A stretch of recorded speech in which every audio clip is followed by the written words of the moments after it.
Chère madame, cher monsieur, chers habitants du pays d'Aubagne et de l'Étoile, l'épidémie de la Covid-19 nous empêche de nous rassembler et nous prive de ce moment d'amitié et de convivialité que nous apprécions tous pour la cérémonie des vœux du Nouvel An. Pour ma part, j'ai vécu cette crise sanitaire comme un temps de désillusion. Comme la majorité des Français, j'étais persuadé que notre système de santé était parmi les plus performants au monde et capable de faire face à n'importe quelle menace, aussi grave soit-elle. Comme beaucoup, j'ai dû déchanter. Le professionnalisme et l'engagement des personnels médicaux n'est absolument pas en cause. Mais parce qu'elles étaient obsédées par la rentabilité, les politiques successives qui ont été conduites au cours des 10 dernières années ont procédé à des économies coupables. Et c'est ainsi que nous nous sommes retrouvés en février dernier, dépourvus de masques, d'instruments de test, de lits de réanimation, d'appareils respiratoires. Par ailleurs, nous avons pu constater que notre société est devenue excessivement individualiste et que cela nous porte tort en période de difficultés collectives. Cela étant dit, nous ne rendrons jamais assez hommage au personnel de santé pour leur dévouement et leur abnégation durant toute cette année. Je les remercie du fond du cœur. Dans le même esprit, je voudrais exprimer ma reconnaissance à ces hommes et ces femmes, policiers, gendarmes, qui nous protègent et qui sont aujourd'hui trop souvent maltraités dans l'opinion publique. Je suis en effet choqué de constater qu'aujourd'hui en France, nous assistons à une véritable entreprise de dénigrement de nos forces de police et de gendarmerie.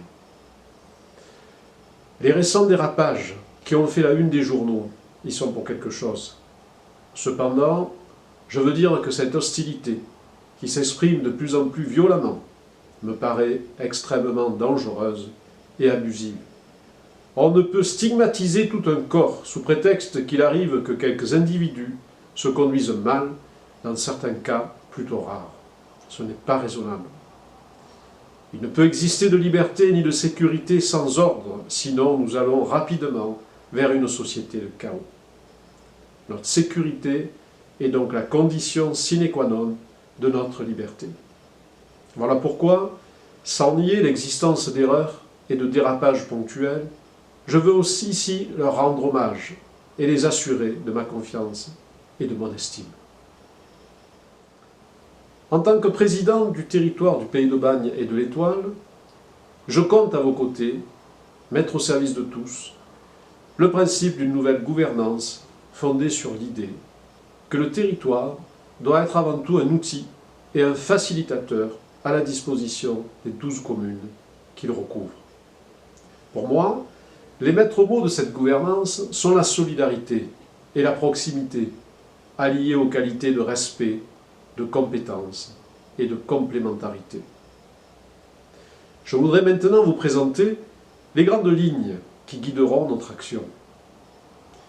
En premier lieu, nous avons décidé de relancer le projet Valtram qui était en sommeil pour relier les communes du nord du territoire à Aubagne.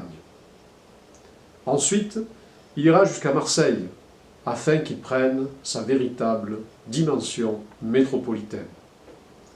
Autre projet important, la collecte et gestion des déchets.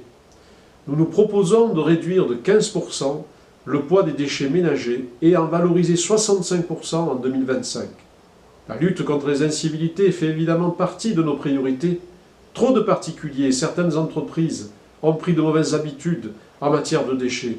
Nous mettrons donc en place des panneaux d'information au niveau des points sensibles et nous optimiserons la traçabilité des tournées. À cela s'ajoutera la mise en place de caméras mobiles et l'utilisation des images vidéo pour lutter contre les jets clandestins et verbaliser les infractions.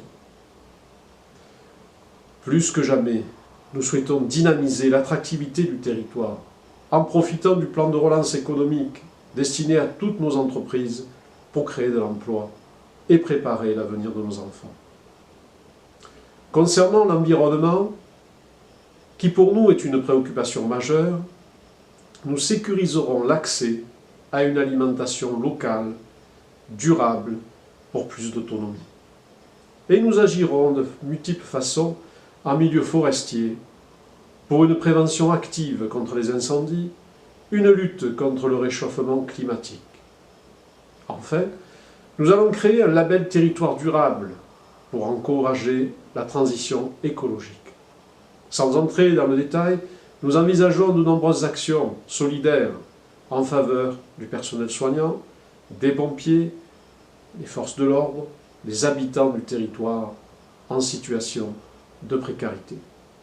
Et pour finir, nous mettrons en place diverses actions de communication et des manifestations culturelles et touristiques à l'échelle du territoire et au niveau des communes. Entre autres, nous assurerons l'autonomie de la communication du territoire auprès de ses habitants. Et dès que la situation sanitaire nous le permettra, nous mettrons en place des musicales d'été sur les 12 communes. Et beaucoup d'autres festivités et animations traditionnelles et culturelles que je n'ai pas le temps de citer ici. Voilà pour les grandes lignes de nos actions à venir. Naturellement, ces actions seront réalisées grâce au précieux soutien de Martine Vassal, présidente de la métropole, présidente du département, que je remercie de tout cœur.